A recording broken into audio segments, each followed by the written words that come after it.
Онцгой хөдөлмөрийн газрын дэргэдэх шуурхай удирдлага зарлан мэдээллийн 119 дугаар ангийн шинэ барилгын нээлт боллоо.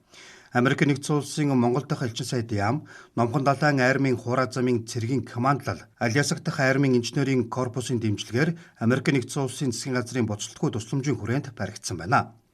Нийт 2 сая Америк долларын өртөг бүхий шуурхай удирдлагын төвийг барьжээ. Бүтээн байгуулалтыг 1 жилийн хугацаанд гүйцэтгэсэн байна.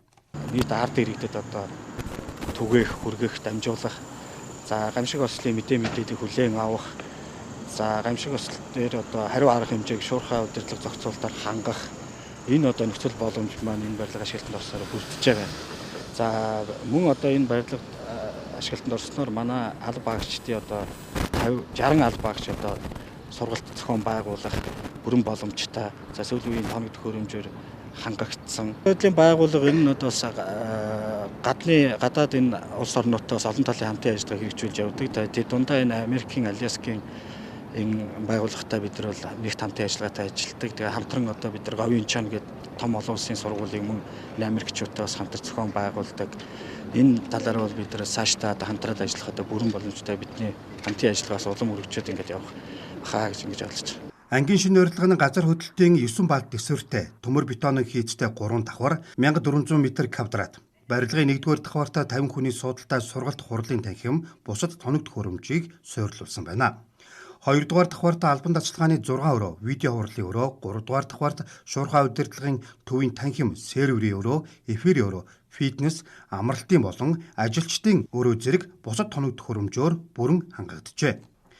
Онцгой хөдөлгөөний байгууллагын холбоо зохион байгуулалтыг сайжруулах, мэдээллийн технологи, кибер аюулгүй байдлыг хангах, нисгэгчгүй нисэг төхөөрөмж, зайнаас тандан судлах үйл ажиллагааг гамшигаас хамгаалах үйл ажиллагаанд нэвтрүүлэх, зарлан мэдээллийг өргөжүүлэх хүртээмжийг нэмэгдүүлэхэд чиглэжээ.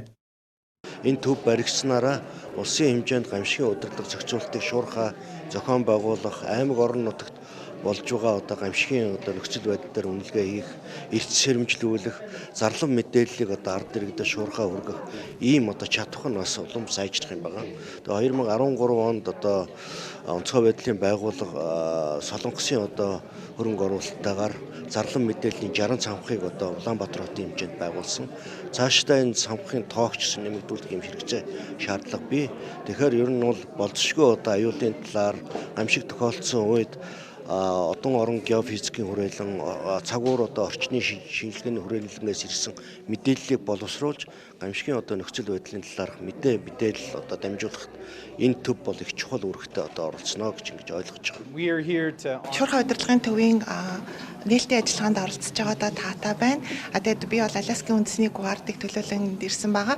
Тэгээд энэ ажиллагаанд оролцож байгаа сэтгэл өндөр байна. Тэгэхээр Аляск мужи болон Монгол улс болохоор мужийн түншлэлийн харилцаатай болоод 20 жилийг үдэж байна. 20 гаруй жилийг үдэж байна. Тэгээд энэ хугацаанд бол Монголд ийм шуурхай удирдлагын төвтэй болсон явдал нь бол Монголын ард иргэдэд гамшигын нөхцөл байдал тохиолдоход гамшигын сүрэн төсвөрлөх чадварыг сайжруулна гэдэгт итгэлтэй байна. Тэ ажиллагааны хүрээнд зөвхөн дээдлийнхаа түвшний хүмүүс нь дарга даргууд нь хамтын ажиллагааныхаа хүрээнд ажиллах биш, бас бид нар ахлагч нарыг хооронд нь цуг хамтарч ажиллахыг илүү их дэмжиж байгаа. Яагаад гэвэл тэнд хамаг ажил явагддаг учраас тэгэхээр бол ахлагчийн хөгжлийн тал дээр илүү их хамтарч ажиллахаар төлөвлөж байгаа. That's where I look forward to working with you. Дөнчлөн барилгын техникийн шийдлийг орон нутгийн нэгжүүдтэй шууд холбогдох удирдлагын өрөө болон сум баг хүртэл мэдээлэл шуурхай дамжуулах орчин үеийн зарлан мэдээллийн төхөөрөмжүүд суйрлуулах өрөө дасгалгаануудыг тохижуулсан нь гамшигын үеийн хариу арга хэмжээний уялдаа холбоо сайжирч хариу арга хэмжээг шуурхай авах боломжийг бүрдүүлж байгаамаа.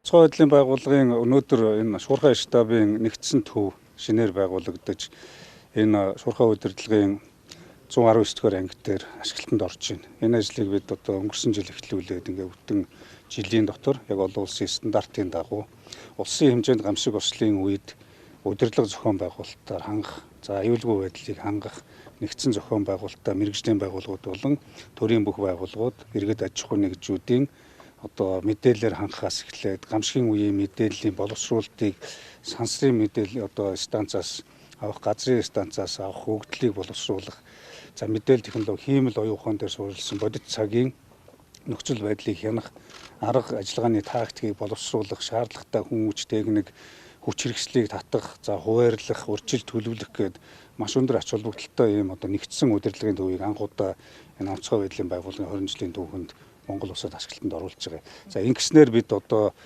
хүн хүч техник хэрэгслийг зөв хуваарлах, цаг алдахгүй гамшигын үеийн хариу арга хэмжээгээ хурцсан сэргийлэх, эрен хаах, аврах, хойшлуулс руу сэргээн босох ажлуудаа зохион байгуулахад яг эндээс одоо удирдана гэсэн үг.